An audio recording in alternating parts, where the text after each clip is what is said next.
ကဲဒီနေ့တော့ World Cup 32သင်းရှုံးထွက်ပွဲစဉ်တစ်ပွဲဖြစ်တဲ့ပေါ်တူဂီသင်းနဲ့ခရိုအေးရှားပွဲစဉ်ကိုကျွန်တော် special choice အနေနဲ့တပွဲတည်းတီးတန့်ရွေးချယ်သုံးသပ်ပါမယ်အားလုံးပဲမင်္ဂလာပါကျွန်တော်ရဲ့ YouTube channel အသစ်ကိုလည်း subscribe လုပ်ခဲ့ပါဦးဒီနေ့မှာပေါ်တူဂီသင်းက body ကြေး 1+50 ပေးပြီးတော့ကိုပေါင်းကြေး 3+80 ဆိုဖွင့်နေပေးထားပါတယ်ဒီနေ့မှာဒီကြေးတန်းဂျားချပြီးဖွင့်ထားတဲ့ကြေးတန်းပေါ့နော်ဒီလိုဘာလို့ဂျားချပြီးဖွင့်ထားတယ်လို့ပြောရလဲဆိုရင် fighter ထိုးသားအနေနဲ့ကဒီညမှာဒီကြေးတန်းကတရေကျသွားနိုင်တဲ့ကြေးတန်းတစ်ခုဖြစ်တယ်ပေါ်တူဂီအနေနဲ့ကလည်းနိုင်သွားရင်လည်းတစ်လုံးပဲအဲ့တော့အပြား90ရင်းပြီးတော့ခရိုအေးရှား body ယူမယ်ဆိုတော့ထိုးသားရှိတယ်လို့ပေါ်တူဂီနိုင်အောင်မှပြား90ရပြီဆိုပြီးပေါ်တူဂီ body ယူမယ်ဆိုတော့ထိုးသားလည်းရှိနေတယ်ဒီညမှာအဲ့တော့ကြောင့်ကျွန်တော်ကဂျားချထားတဲ့ကြေးတန်းတစ်ခုလို့ပြောတာကဲကျွန်တော်တို့ကအဲ့လိုသိပြီဆိုရင်ကျွန်တော်တို့ကဘယ်ဘက်ချမ်းမှာနေမှာလဲ fighter ဘက်ချမ်းမှာနေမှာလားပုံမှန်ထိုးသားဘက်မှာနေမှာလားဆိုကျွန်တော်တို့ပြန်လဲသုံးသပ်ရတော့မယ်ဒါကကလပ်ပွဲစဉ်တစ်ခုဆိုရင်တော့ဒါကျွန်တော်တို့ခရိုအေးရှား body ပဲယူရမှာပေါ့နော်ဒီကလပ်ပွဲစဉ်တစ်ပွဲဖြစ်တဲ့အတွက်ဒါမဲ့ဒါကကမ္ဘာဖလားပွဲစဉ်တစ်ပွဲဖြစ်နေတယ်ဒီကြေးတန်းနေရာမာယာတွေများတယ်ဘူကီတွေကဘာကိုဟပေးထားလဲဘလို့ထောင်ချောက်ဆင်ထားတယ်ဆိုကျွန်တော်တို့တေချာသုံးသပ်ဖို့တော့လိုတယ်တစ်ဖက်မှာလည်းကျွန်တော်တို့စီးပွားရေး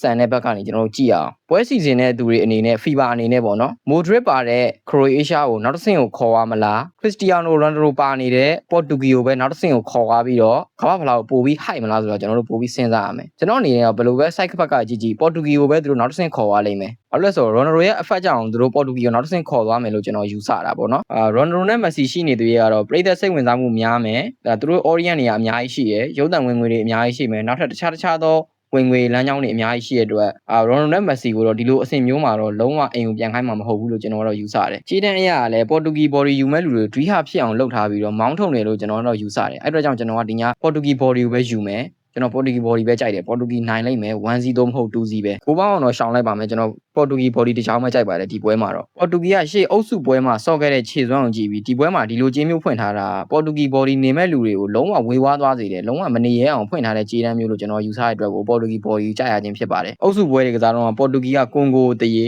သူဥဘကစ္စတန်ကိုပဲနိုင်ခဲ့တာကိုလံဘီယာနဲ့ကလည်းတရေပဲကြာလာတာအဲ့အတွက်ကြောင့်ပေါ်တူဂီကိုလုံးဝတောင်းတောင်းအထင်မကြီးကြဘူးအဲ့လိုအထင်မကြီးတဲ့အချိန်မှာဒီလိုကြေးတန်းမျိုးချိန်သားကြိုက်လာဖွင့်တာပေါ်တူဂီ body မနေရဲအောင်လုပ်တယ်လို့ပဲကျွန်တော်တို့ယူဆပါတယ်လက်ရှိကစားသမားစုဖွဲ့မှုနဲ့ခြေစွမ်းအရလည်းပေါ်တူဂီ body ကိုမယူရဲတဲ့အကြောင်းမရှိပါဘူးဒီညမှာကျွန်တော်အနေနဲ့တော့ပေါ်တူဂီကွင်းလယ်အကောင်တွေတကယ်ဆော့လိမ့်မယ်လို့ကျွန်တော်ယူဆတယ်ဒါရှေ့ပွဲတွေမှာတကယ်မဆော့ခဲ့ဘူးလို့ပြောတာမဟုတ်ဘူးဒီညအင်ပြေအားပြေးနဲ့တုံးတိုက်ဆော့လိမ့်မယ်။အဲဆိုပေါ်တူဂီအနေနဲ့နောက်တစ်ဆင့်သွားဖို့အတွက်ခရိုအေးရှားထက်ပိုပြီးတော့စိတ်အားထက်သန်နိုင်မယ်လို့လည်းကျွန်တော်ယူဆတယ်။အဲ့အတွက်ကြောင့်ကျွန်တော်ပေါ်တူဂီ body ပဲကြိုက်ပါတယ်။ဒီညတော့ဒီပွဲတစ်ပွဲကိုကျွန်တော် special choice အနေနဲ့ရွေးချယ်သုံးသပ်လိုက်ပါတယ်။ပေါ်တူဂီ body ပါအားလုံးပဲ goal လက်ပါနောက်ဗီဒီယိုမှာပြန်တွေ့ပါမယ်။